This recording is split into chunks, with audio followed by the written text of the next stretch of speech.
شروع کرتا ہوں اللہ کے نام سے جو بڑا مہربان اور نہایت رحم کرنے والا ہے۔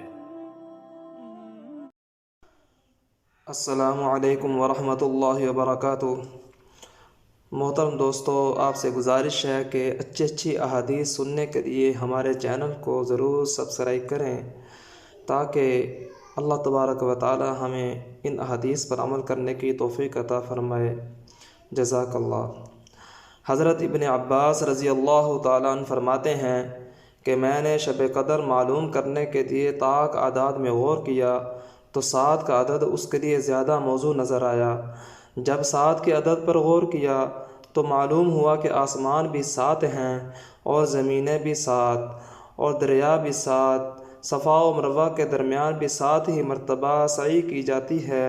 کعبہ کا طواف بھی 7 ہی مرتبہ کرتے ہیں، سنگریزے بھی 7 ہی پھینکے جاتے ہیں، آدمی کی تخلیق پیدائش بھی 7 اعضاء سے ہوئی ہے، انسان کا رزق بھی 7 دانے ہیں، آدمی کے چہرے میں بھی 7 ہی سوراخ بنائے گئے ہیں، یعنی 2 کان، 2 نتھنے، 2 آنکھیں، 1 منہ، رحم کی حالتیں بھی 7 ہیں، قرآن کی قرت بھی 7 ہیں، سجدہ بھی 7 ہی اعضاء سے کیا جاتا ہے، دوزخ کے دروازے بھی 7 ہیں، دوزخ کے نام بھی 7 ہیں، دوزخ کے طبقے بھی 7 ہیں، اصحاب کہف بھی 7 ہیں، عاد کی قوم بھی 7 راتوں میں ہوا سے ہلاک ہوئی، یوسف علیہ السلام بھی 7 برس تک جیل خانے میں رہے، سورہ یوسف میں جن گایوں کا ذکر آیا وہ بھی 7 تھیں، قحط بھی 7 سال رہا، 7 ہی سال فراخ اور کشادگی رہی، فرعون کے خواب اور حضرت یوسف علیہ السلام کی بیان کردہ تعبیر کی طرف اشارہ ہے۔ 5 وقت نماز کی 17 رکعتیں ہیں اور اللہ تعالیٰ فرماتا ہے کہ حج کے بعد 7 روزے رکھو، نسب کی روح سے 7 قسم کی عورتوں سے نکاح کرنا حرام ہے، 7 عورتیں ہی سسرال میں حرام ہیں، حضور صلی اللہ علیہ وسلم کا ارشاد مبارک ہے کہ کتا برتن میں منہ ڈال دے تو 7 دفعہ اسے دھونا چاہیے، پہلی مرتبہ مٹی سے پھر پانی سے۔ سورہ انا انزلنا میں سلام تک 27 حروف ہیں۔ حضرت ایوب علیہ السلام مصیبت میں 7 برس گرفتار رہے۔ حضرت عائشہ رضی اللہ تعالیٰ عنہ فرماتی ہیں کہ جب حضرت صلی اللہ علیہ وسلم نے مجھ سے نکاح کیا تو میں 7 برس کی تھی، گرمیوں کے دن بھی 7 ہیں،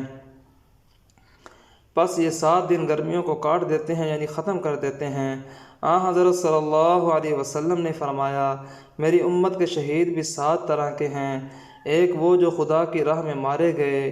وہ جو طاعون کی بیماری سے مریں، جو سل کی بیماری سے مریں، جو پانی میں ڈوب کر مریں، جو آگ میں جل جانے سے مریں، جو اسہال یعنی دستوں کی بیماری سے مریں، اور وہ عورت جو نفاس کی حالت میں یعنی ولادت کی وجہ سے مر جائے۔ اللہ تعالیٰ نے قسم بھی 7 چیزوں کی کھائی، نمبر 1 آفتاب، نمبر 2 چاشت کا وقت، نمبر 3 چاند، نمبر 4 دن، نمبر 5 رات، نمبر 6 آسمان، نمبر 7 اور جس نے آسمان و زمین کو بنایا، یہ کل 7 ہوئے۔ حضرت موسیٰ علیہ السلام کا قد بھی 7 گز لمبا تھا، حضرت موسیٰ علیہ السلام کا عصا بھی 7 گز لمبا تھا۔ دلچسپ نتیجہ اس بیان سے یہ اندازہ ہوتا ہے کہ اکثر چیزوں کو اللہ تعالیٰ نے 7 کے حساب سے بنایا ہے۔ اگر شب قدر رمضان المبارک کے آخری عشرہ میں ہے تو اوپر کے بیان سے یہ استدلال ہوتا ہے کہ شب قدر 27ویں شب کو ہوگی، کیونکہ اس میں 7 کا عدد آ رہا ہے۔ قرآن کریم میں سورہ قدر میں سلام ہی حتی مطلع الفجر میں ہیہ کا لفظ 27 حروف کے بعد آتا ہے۔ اس سے بھی یہ معلوم ہوتا ہے کہ شب قدر رمضان المبارک کی 27ویں شب کو ہوتی ہے۔ دوستو، امید آپ کو یہ ویڈیو پسند آئی ہوگی، پسند آئی ہے تو اس کو لائک کریں، شیئر کریں اور ہمارے چینل کو سبسکرائب کریں۔ اللہ تعالی ہم سب کو عمل کرنے کی توفیق عطا فرمائے۔ السلام علیکم ورحمۃ اللہ وبرکاتہ۔